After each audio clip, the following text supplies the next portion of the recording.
quiet sigh escaped her lips, a silent plea lost in the cabin's hum. Her baby's cries echoed, a tiny, desperate sound that seemed to magnify with every passing minute. Faces turned, some with pity, others with growing impatience. She felt unseen, unheard, a tremor of despair in her heart. But in just a few minutes, a simple touch from an unexpected soul would challenge everything she believed about connection. Have you ever seen a small act change everything? Tell us in the comments. Before we begin, hit subscribe. It's appreciated. The air inside the massive jet hummed a dull, rhythmic song, a sound that promises distance and a new beginning. Eleanor sat stiffly in her first-class seat, a fortress of leather and quiet luxury. Everything about her spoke of effortless wealth. The crisp linen shirt, the delicate gold watch, the small, perfectly designed diamond nestled on her finger. Her world was one of private jets, hushed boardrooms, and people who knew her name. But none of that power could quiet the tiny tyrant in her arms, her one-year-old daughter, Lila. Lila had been fussy for hours, a low, persistent whimper that was now escalating into piercing wails.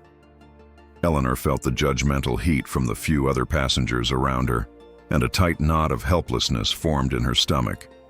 A few rows back, near the economy lavatories, sat Samuel. He was only 10, and his most prized possession was the worn, faded backpack containing his art supplies. His clothes were neat but thin, already carrying the faint scent of the small, struggling farm he was leaving behind. He was traveling alone, clutching the ticket his grandmother had saved for, a gift that felt like the weight of the world. Samuel's world was one of quiet observation, long days, and the fierce hope that a bigger city meant a chance to finally draw the things he saw in his head. He was small for his age, quiet, and he made sure to take up as little space as possible. He had seen the commotion up front, the frantic mother and the unhappy baby, but he knew better than to stare. He just wished the noise would stop. If you were in their place, trying to be invisible while hoping for kindness, what would you have done? Tell us in the comments. The plane was a silver tube carrying two vastly different worlds, separated by just a few meters in a universe of expectation. But soon they would collide. The plane continued its journey high above the clouds, a bubble of manufactured calm quickly dissolving under the strain of a single inconsolable baby. Lila's cries were no longer just loud. They had become sharp, ragged sobs that pulled at the nerves of everyone nearby. Eleanor tried every trick she knew. She bounced, she paced in the small carpeted galley. She offered every expensive toy and snack. Nothing worked. The fear in her heart wasn't just about the noise. It was the chilling feeling of being unable to fix the one thing that truly mattered. She felt the heavy, silent judgment of the other first-class passengers, a silent question in their eyes. Why can't you control your child? The wealth that usually shielded her now felt useless. She was just another desperate, exhausted mother, exposed and vulnerable. Meanwhile, Samuel sat miles away, but the sound traveled. He imagined the baby's cry as a scribble on a clean sheet of paper, ugly and messy, but born from real pain. He had his own silent pain to carry. A flight attendant had passed by earlier, pausing beside him, her smile thin and quick. She had asked, "Are you sure you're in the right seat, dear?" and then quickly moved on before he could answer. It was a small thing, a passing glance, but it left a bitter taste. He knew what she was asking without words. He was a black boy in worn clothes, sitting amongst people with heavy briefcases and important destination tags. He was constantly aware of how much space he took up, how quickly people looked at him and then looked away. He sank deeper into his seat, trying to become part of the faded blue fabric, hoping to erase the feeling of being different, of being an unwelcome guest in a world he was only allowed to glimpse. Have you ever carried pain in silence, hoping one day someone would truly see you? Tell us in the comments. Eleanor was near tears. A powerful businessman in the seat across the aisle cleared his throat loudly, a clear signal of annoyance. She felt a surge of hot shame. She desperately wished the plane would land, just so she could escape the confines of that judgment. She looked down at Lila's tiny red face and felt a love so fierce it hurt. "Please stop crying," she whispered into the baby's hair, but the sound only intensified. In a moment of sheer exhaustion, she stood up abruptly and moved toward the back of the cabin, needing a larger space, needing to breathe in anonymity. She pushed through the curtain separating the luxury of the front from the density of the back, and the sudden change in atmosphere felt like stepping into a different world. The seats were closer, the air felt thicker, and the hum of conversations was louder. She walked slowly past the rows, her mind focused only on the soothing steps she took. Then she stopped. She noticed Samuel in the last row. He wasn't staring at her or Lila. Instead, he had taken out a piece of charcoal and was lightly sketching in his notebook. He was drawing not the cabin, but a fantastical quiet forest, a place of peace.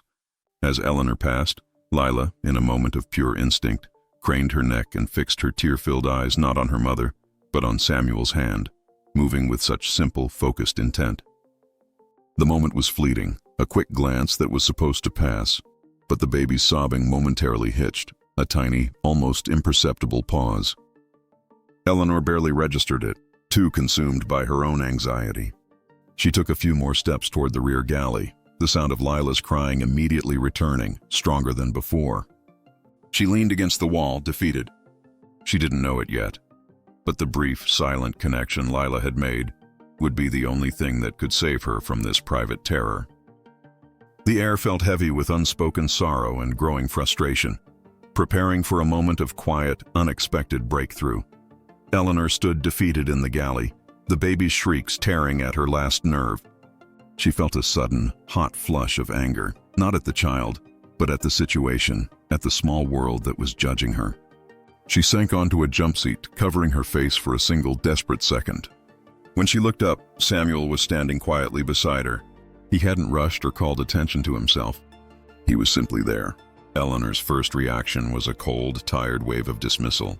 Why is he here? She thought, annoyed by the intrusion into her private misery. She looked him over, the worn backpack, the cautious eyes, and her fatigue twisted into a subtle, immediate distrust. She tightened her grip on Lila. On a flight, Eleanor, a wealthy woman, is unable to calm her crying baby, Lila.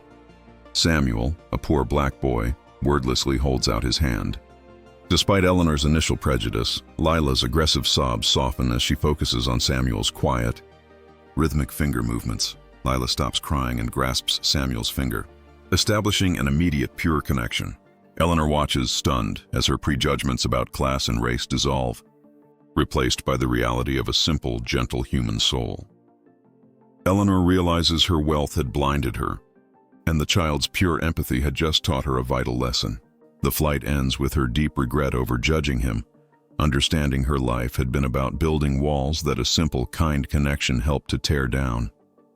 As the plane taxied, Eleanor gently woke Samuel. She didn't offer him money. That felt wrong, a cheap exchange for a moment that was priceless. Instead, she knelt beside him, bringing her eyes to his level, and spoke with a sincerity she rarely showed anyone. She thanked him, not just for quieting the baby, but for teaching her something. She saw the quiet hope in his eyes when he talked about his art, about his dreams for the city. She realized her opportunity was not to give him something, but to see him, truly see him, and remove a small obstacle from his path. She didn't know his struggle, but she knew her privilege. Days later, not through a grand announcement, but through quiet, focused action, Eleanor used her resources. She didn't change Samuel's life with a single check. Instead, she set up a way for him to access a real art school, quietly arranging for his tuition and supplies, ensuring he had the chance he desperately deserved, a chance that had nothing to do with charity and everything to do with fairness. She learned that kindness wasn't about what you gave, but about recognizing the worth in someone else that the world often overlooked. Samuel's silent strength, the way he carried his truth with quiet dignity, became the most powerful lesson of her life. The crying baby on the plane brought together two people who never should have met, reminding Eleanor that prejudice is a choice and empathy is a universal language. It was a single moment that proved the deepest connections often come from the places we least expect, forcing us to look past the surface, past the clothes, past the color, past the class, and see only the pure heart underneath. What part of this story stayed with you the most? Tell us in the comments. Show some love with a like and subscribe to stay inspired.